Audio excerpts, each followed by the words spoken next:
Dia tanya, berapa biaya mau ikut misioneri? Pendaftarannya berapa? Saya bilang 500.000. Oh ya, nanti Bapak yang bayar. Supaya saya mendoakan kakak saya yang di rumah sakit supaya semoga dia bisa sembuh. Saya makan tidak bisa, minum tidak bisa.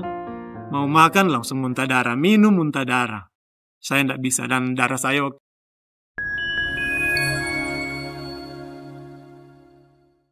di sana saya sakit. Saya makan tidak bisa, minum tidak bisa. Mau makan langsung muntah darah, minum muntah darah. Saya tidak bisa, dan darah saya waktu itu bukan memang darah. Mungkin ya seperti inilah ya, seperti merah, seperti bahkan bisa lebih gelap dari ini. Dan saya juga takut waktu lihat, sudah beberapa hari memang tidak ada yang bisa masuk.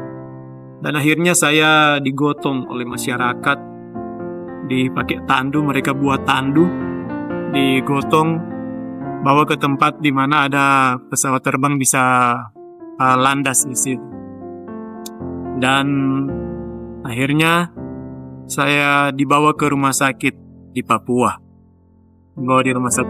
Saya ingat saat itu saya hanya 2 atau 3 hari di rumah sakit. Tapi ada teman saya bilang katanya saya 5 hari, ada hari katanya di mana beberapa hari saya pingsan, tidak sadar-sadar.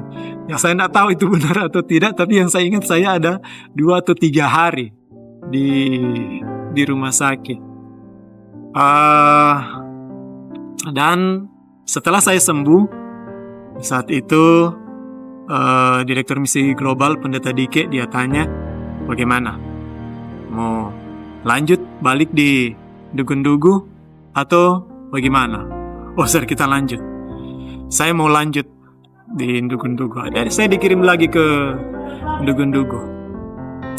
Dan pesan Sir Dike, jaga kesehatan, yakin ini mau balik? Iya, yakin boleh sir.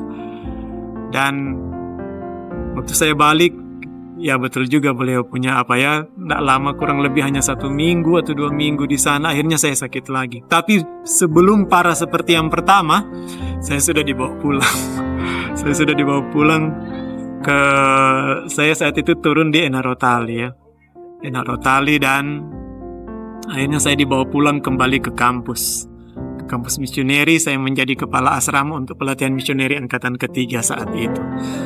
Setelah pelatihan misioneri angkatan ketiga, saya dikirim ke tempat di Luwuk, di tempat di mana saat itu ada pekerja bangunan karena kampus masih sementara membangun. Dia baru dibaptis, dan saya ditugaskan untuk bersama dia pergi ke kampungnya di Luwuk. Nah, jadi di sana kami melayani. Saya sih yang melayani karena dia akhirnya seiring berjalannya waktu dia kembali duluan. Dia kembali duluan ke Manado. Jadi dia pamit ke orang tuanya, dia kembali ke Manado. Saya lanjut, saya tinggal di orang tuanya ya, di rumah keluarganya. Keluarganya bukan Advent ya, mereka Gemim. Ibunya untuk kaum ibu, ketua kaum ibu, kakaknya untuk ketua pemuda di situ. Jadi saya tinggal dengan mereka di situ.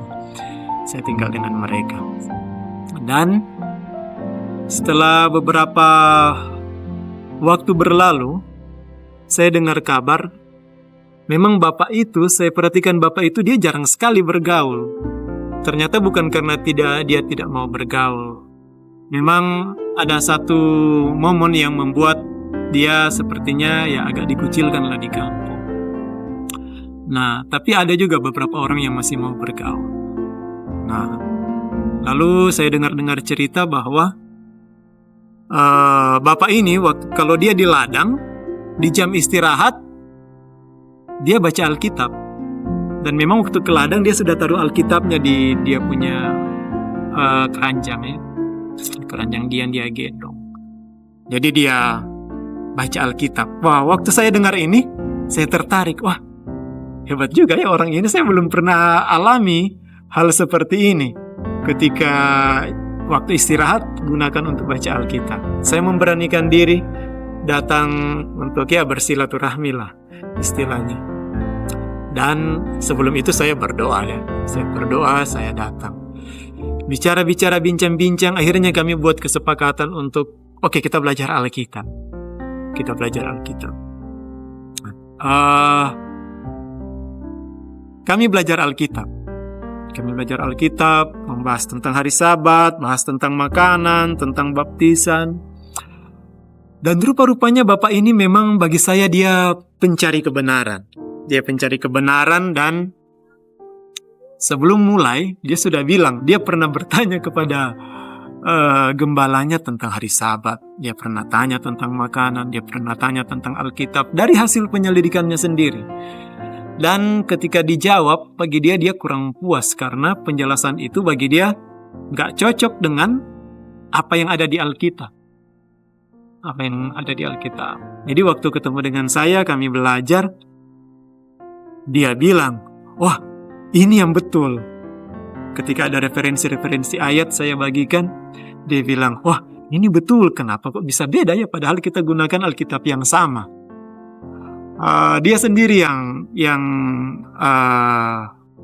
bagi dia merasa dipuaskan dengan itu. Dan istrinya saat itu bertanya tentang makanan. Waktu istrinya bertanya tentang makanan, akhirnya dia yang jelaskan.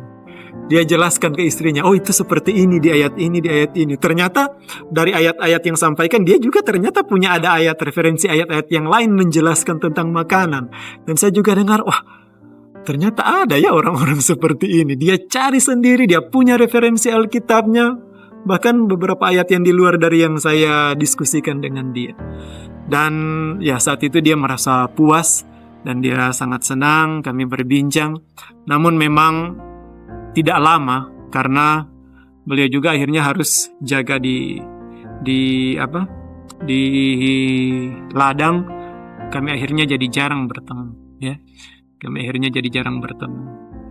Dan sampai saya selesai dari situ, saya kembali ke kampus, kami sudah tidak bertemu lagi dan saya tidak tahu lagi seperti apa keadaannya. Tapi dalam hati saat itu saya berharap, saya berdoa semoga Bapak ini boleh menjadi jiwa yang bisa membagikan kebenaran. Dia bisa terima Yesus secara pribadi dan semoga dia boleh membagikan kebenaran yang sudah dia terima, paling tidak di keluarga atau dengan siapapun yang Tuhan percayakan untuk dia bertemu.